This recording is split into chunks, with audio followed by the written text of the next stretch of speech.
1,00,000 మంది శివభక్తులతో కలిసి మహారుద్రాక్ష పూజలో పాల్గొనండి. వెంటనే కాల్ చేసి మీ పేరును నమోదు చేసుకోండి. నమస్తే అండి. నమస్తే. వంశీ గారు మామూలుగా అందరూ లైఫ్ లో ఎదగడానికే చాలా కష్టపడతారు. ఉదయం లేస్తారు, అన్నీ చేస్తారు, కానీ ఎదగరు. ఎందుకు అంటే ఏమన్నా చిన్న చిన్న మిస్టేక్స్ ఉంటేనే ఎదగమా, లేకపోతే ఎవరైనా సరే కొంతమంది అరే నేను ఏ తప్పులు చెయ్యను కదా, ఏ మిస్టేక్స్ చేయను, అయినా కూడా నేను లైఫ్ లో ఎదగట్లా. లైఫ్ లో ఎదగాలి అంటే కరెక్ట్ గా ఏం చేయాలి? మీరు అన్నట్టుగా ఎదగాలంటే ఏం కావాలి, ఎదగాలంటే ఏం చేయాలి? మీరు అబ్జర్వ్ చేస్తే ప్రతి ఒక్కరికి టాలెంట్ ఉంటుందండి. అవును. ప్రతి ఒక్కరికి నేను సాధించాలి అన్న మోటివేషన్ తోనే ఉంటారు. ప్రతి ఒక్కరికి గోల్స్ ఉంటాయి. మళ్ళీ ఇవి లేనోడు ఎప్పుడు ఉండడు. సరే, హార్డ్ వర్క్ ఉండదా? ఉంటది. స్కిల్స్ ఉండవా? అవి ఉంటాయి. మరి ఏం మిస్ అవుతుంది? ఏం మిస్ అవుతుంది అంటే ఓల్డ్ హ్యాబిట్స్. ఈ ఓల్డ్ హ్యాబిట్స్ ని వీళ్ళు మార్చరు. అదే పొద్దున్న లేస్తే ఇన్స్టాగ్రామ్ స్క్రోలింగ్ చేస్తారు. అదే రోజు పొద్దున్న నుంచి సాయంత్రం వరకు ఏదో జాబ్ చేస్తూ ఓవర్ థింకింగ్ అంటారు, లేకపోతే కంఫర్ట్ అంటారు, సెల్ఫ్ డౌట్లు అంటారు, వీటిలోనే పడిపోతారు. సాయంత్రం వచ్చేసరికి మా జీవితం ఇంతే, సిగరెట్లు, మందు, ఇవి రెడీగా ఉంటాయి. ఈ సీక్వెన్స్ నేను దేన్ని మార్చను, కానీ నేను కొత్త గోల్ పెట్టుకుంటా. December 31 రోజు, January 1 నుంచి నేను స్టార్ట్ చేసేస్తా. నాకు గ్రోత్ కనపడాలి. మళ్ళీ పొద్దున్న నుంచి రాత్రి వరకు ఇదే చేస్తావే మళ్ళీ న్యూ ఇయర్ లో కూడా. ఇది మారాలి కదా. ఇది మారినప్పుడు నీ కొత్త జీవితంలో కొత్త మార్పులు ఎందుకు వస్తాయి? కొత్త సంవత్సరం అన్ని కొత్తగా ఎందుకుంటే ఏముండవు. నువ్వు పొద్దున్న నుంచి సాయంత్రం కొత్తగా చేయి. మరి ఇది చేయకుండా కొత్తదనం ఎక్స్పెక్ట్ చేయడం, గ్రోత్ ఎక్స్పెక్ట్ చేయడం వేస్ట్. మన బ్రెయిన్ సూపర్ కంప్యూటర్ కాదండి. మన బ్రెయిన్ ఒక అడవి. మనము ఒక అడవిలో ఒక ప్లేస్కి వెళ్ళాలి అంటే ఈ గడ్డిని ఇట్లా పక్కకు అనుకుంటూ నడుచుకుంటూ వెళ్తున్నాం. అక్కడ రోజు నాకు అదే పని ఉంది. సో నేను రోజు అదే పాత్లో వెళ్తున్నా. ఆ గడ్డంతా పక్కకి వెళ్ళిపోయి ఒక పాత్ క్రియేట్ అయింది. ఈ పాత్ క్రియేట్ అయ్యి ఏం చేస్తున్నాం, మనం రోజు అదే దారిలో నడవడం వల్ల మంచి పాత్, మంచి భూమి కూడా కనపడేంత క్లియర్ పాత్ క్రియేట్ అయింది. నేను అంత క్లియర్ పాత్ నాకు కనపడుతున్నప్పుడు పక్కన ఇంకో దారి తీసుకొని నా గోల్కి వెళ్ళడానికి ఇష్టపడతానా? నేను రోజు చేసే పనికి లేదు. ఎందుకంటే నాకు చాలా క్లియర్గా కనపడుతున్నప్పుడు పక్కకి ఎందుకు వెళ్ళాలి? పక్కకి వెళ్తే నేను ఎక్కడ వెళ్ళిపోతానో భయం. బ్రెయిన్ కూడా ఇదే చేస్తుంది. మీరు రోజు పొద్దున్న లేవగానే ఫోన్ పట్టుకుని ఇన్స్టాగ్రామ్లో రోల్ చేస్తున్నారు అనుకుందాం, స్క్రోల్ చేస్తున్నారు అనుకుందాం. రోజు పొద్దున్న లేవగానే బుక్ పట్టుకోవాలి. బుక్ ఎందుకు రా పట్టుకున్నావు? నువ్వు రోజు ఇది కదా చేయాల్సింది. ఎందుకంటే ఈ పాత్ క్రియేట్ అయింది కదా. బ్రెయిన్ లో బసల్ గ్యాంగ్లియా అనే ఒక పార్ట్ ఉంటుంది. ఇది ఏం చేస్తుంది అంటే హ్యాబిట్స్. నువ్వు రోజు ఏం చేస్తున్నావు స్టోర్ చేసుకుంటుంది. నువ్వు రోజు ఈ పనులని ఆటోమేట్ చేస్తుంది. ఆటోమేట్ చేయడం అంటే ఏంటి? నువ్వు చేస్తున్న పనే చేయాలి, మీకు తెలియకుండానే మీతో ఆ పని చేపించేస్తుంటారు అనమాట. మీ ప్రమేయం ఏముండదు. ఇంకా మీరు లేవగానే ఆ పని ఫోన్ పట్టుకోవాలి, ఆ ఫోన్ పట్టుకుంటారు అంతే, ఆటోమేట్ చేసేస్తారు. ఇది ఏం చేస్తుందంటే మీరు ఏదైనా కొత్తగా ట్రై చేశారనుకోండి, ఇది ఆపుతుంది వచ్చి. ఇంద్ర నువ్వు ఇన్స్టాగ్రామ్ ఫోన్ ఓపెన్ చేయకుండా బుక్ పట్టుకున్నావు ఇంద్ర ఈరోజు. మనం ఇది కాదురా చేయాల్సింది, మనం ఇన్స్టాగ్రామ్ రీల్సే చూడాలి. నాకు సుమన్ టీవీ వాళ్ళు వీడియో చేయడానికి పిలిచారు.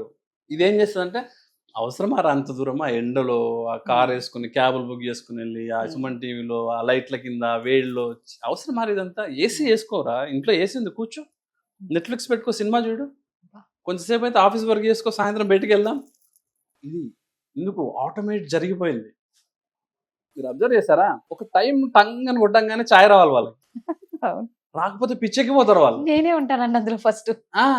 రాకపోతే పిచ్చి. మరి ఎట్లా? ఏం జరుగుతుంది? మీకు అంత అవసరమా? లేకపోతే చచ్చిపోరు కదా. కాదు, బ్రెయిన్ ఆటోమేట్ చేసేసింది. ఈ సిచ్యువేషన్ ట్రిగ్గర్ అవ్వగానే టీ కావాలి, ఈ సిచ్యువేషన్ ట్రిగ్గర్ అవ్వగానే నా చేతిలో సిగరెట్ ఉండాలి, ఈ సిచ్యువేషన్ ట్రిగ్గర్ అవ్వగానే కొంచెం బాధ ఎక్కువైందా నాకు మందు కావాలి. నువ్వు ఆటోమేట్ చేసేసావు. నువ్వు అదే ఎప్పుడు అదే చేసావు. నీకు బాధ వచ్చినప్పుడు టీ తాగావు, సిగరెట్ తాగావు, మందు తాగావు, ఏదో ఒకటి చేసావు. బిర్యానీ తిన్నప్పుడల్లా కూల్ డ్రింక్ తాగావు. బిర్యానీ తిన్నాక కూల్ డ్రింక్ తాగకపోతే వానికి పిచ్చెక్కిపోతుంటుంది. హైదరాబాద్లో బిర్యానీ తిన్న తర్వాత ఛాయ్ తాగకపోతే పిచ్చిలేసిపోతారు జనాలు. ఛాయ్ కోసం కిలోమీటర్లు వెళ్ళి ట్రావెల్ చేసి ఇరానీ ఛాయ్ తాగుతారు బిర్యానీ తిన్న. చాలా మంది ఉన్నారు ఇలా.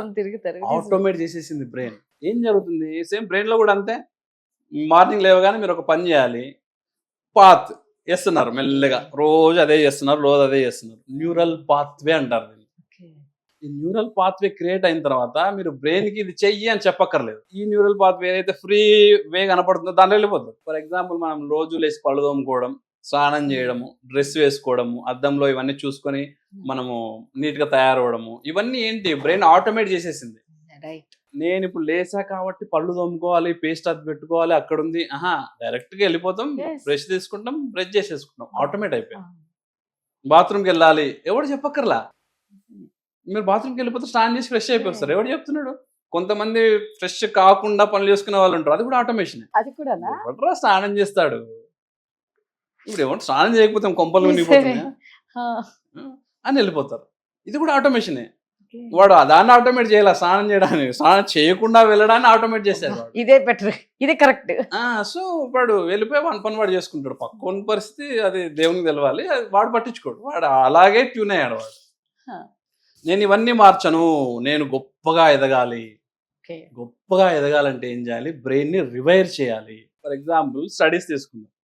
పొద్దున్న లేసి నాకు టీ తాగడం అలవాటు, పొద్దున్న లేసి నాకు పేపర్ చదవడం అలవాటు, పొద్దున్న లేసి నాకు రీల్స్ చూడడం అలవాటు.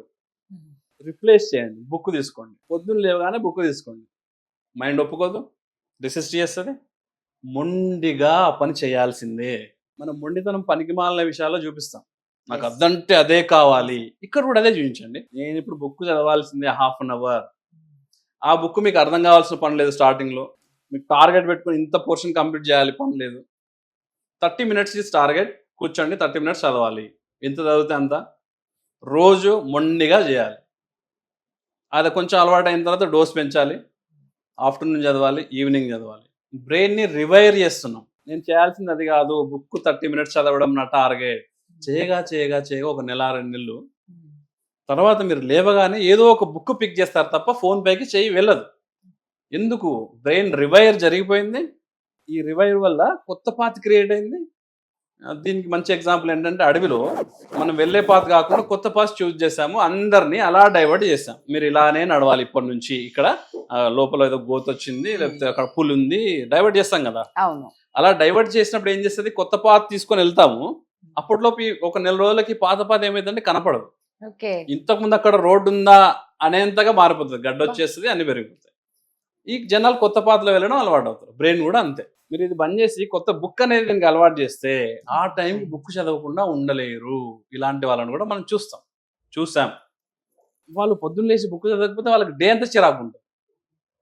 అలా రివైర్ చేశారు వాళ్ళు. సో మీకు ఒక స్టోరీ చెప్తా. ఒక గజ దొంగ ఉండేవాడు. అడవిలో గజ దొంగ ఎవరు దొరికితే వాళ్ళని కొట్టడం, క్రూరంగా హింసించడం, వాళ్ళ దగ్గర ఏది ఉంటుంది లాక్కోవడం, కర్కోట కూడా అనొచ్చు అనమాట. అలాంటి ఒక వ్యక్తి ఎవరిని పడితే వాళ్ళు దొంగతనాలు చేస్తున్నాడు. స్వాములు, మునులు, ఋషులు ఏం లేదు, కనపడ్డా దొంగతనం ఏది ఉంటుంది. ఒకసారి అక్కడ నుంచి నారదుడు వస్తున్నాడు. నారదుని మీద పడ్డారు. ఈయన పేరు ఏంటంటే రత్నాకరుడు. ఈ రత్నాకరుడు నారదుని పైన పడ్డాడు. నా దగ్గర ఏముంటుందిరా బాబు, నేను ఏదో త్రిలోక సంచారిని, నా దగ్గర ఏముండదు, చూసుకో, ఏం లేదు. సరే వెళ్ళు. నారదుడు అంటాడు, వాడిని మార్చాలి, మనం ఏదో చేసి మార్చాలని చెప్పి, ఎందుకు ఇంత క్రూరంగా మనుషుల్ని హింసించి డబ్బు సంపాదించడం ఎందుకు? ఈ డబ్బులు తీసుకెళ్ళి మా ఫ్యామిలీని నేను పోషిస్తా, వాళ్ళని మంచిగా ఉంచుకుంటా, నేను వాళ్ళని మంచిగా చూసుకోవాలంటే నాకు ఇవి కావాలి. ఓకే నీ డబ్బులు తీసుకెళ్ళి మీ ఇంట్లో వాళ్ళకి అందరికీ పంచుతున్నావా? మరి నీ పాపం కూడా వాళ్ళకి పంచుతున్నావా? షాక్. ఒక దెబ్బ పడిపోయింది క్యాండిడేట్కి. పాపం ఏంటండి? అదే నువ్వు ఇప్పుడు డబ్బులన్నీ తీసుకుపోయి వాటాలు పంచుతున్నావు ఇంటికి కదా, మరి నీ పాపంలో కూడా వాళ్ళు వాటా తీసుకుంటున్నారా? ఎందుకు తీసుకోరండి, బ్రహ్మాండంగా తీసుకుంటారు, వెళ్ళి అడిగిరా అని. ఇంటికి వెళ్తాడు రత్నాకరుడు. ఇంటికి వెళ్ళి అందరినీ కూర్చోబెట్టుకొని, నేను మీకు అన్నీ చేస్తున్నా కదా, డబ్బులు ఇస్తున్నా, అన్నీ తీసుకుని నగలు అన్నీ ఇస్తున్నా, మీరు సౌకర్యంగా ఉన్నారు కదా. ఉన్నాం. హ్యాపీనా? హ్యాపీ. నా పాపంలో కూడా మీరు వాటా తీసుకుంటారా? అబ్బాయి పాపంలో వాటా తీసుకుంటాం లేదు, నువ్వు తీసుకొస్తున్నా, మేము అనుభవిస్తున్నాం అంతే. నీ పాపం సంగతి మాకు అనవసరం. నువ్వు ఎంతమందిని చంపావో అవన్నీ మాకు లెక్కలేదు, నువ్వు ఇస్తే మేము ఎంజాయ్ చేస్తాం అంతే. రత్నాకరుకి ఫ్యూజ్ ఎగిరిపోతుంది. నారదుని దగ్గరికి వెళ్తాడు. వాళ్ళు తీసుకోరంట, వాళ్ళు ఇవైతే తీసుకుంటారంట కానీ పాపం తీసుకోరంట. నా జీవితం అయిపోయింది, నాకు ఒక దారి చూపించండి అని నారదుని కాళ్ళ మీద పడతాడు. నారదుడు ఏం చేస్తాడు? రామ అనే ఒక వర్డ్ ఇచ్చి, రామ, ఈ రామనామ జపం చేయి నువ్వు జీవితాంతం. వీని వల్ల అవట్లా, రామ అనే మాట కూడా తిరగట్లా. క్రూరుడు, కర్కోటకుడు, మెదడు మొత్తం వైరింగ్ అంతా క్రూరత్వం పైనే ఉంది. రామ అనేది చాలా శాంతి మంత్రం. తిరగట్లా, రావట్లా నోరు, రావట్లేదండి, తిరగట్లేదు. నారదుడు ప్లాన్, సరే రామ రావట్లేదు కదా, మరా అను. మరా వచ్చేసింది. మరా మరా మరా మరా మరా మరా అమ్మది రామ అయింది. ఈ మంత్రాన్ని కొన్ని సంవత్సరాలు చేశాడు ఆయన రత్నాకరుడు. బ్రెయిన్ రివైరింగ్ అయింది. ఈ క్రూరత్వము ఇదంతా పోయి గొప్ప మునయిండు, వాల్మీకి అయ్యాడు, రామాయణం రాశాడు. బాబా సో బ్రెయిన్ రివైరింగ్ అనేది ఇంత పవర్ఫుల్ గా ఒక మనిషిని మార్చగలదు అనడానికి వాల్మీకి ఉదాహరణ. అలా మనం ఏం పని చేస్తున్నాం, ఏం హ్యాబిట్స్ ని ఎలా మార్చుకోవాలి, ఏం చేస్తే మనం ఎదుగుతాం, ఆ పని మనం చెయ్యడం అనేది ఇంపార్టెంట్. అది కూడా మొండిగా. అబ్బో, నిజంగా మీరు అన్నట్టు బ్రెయిన్ ఒక అడవి అండి.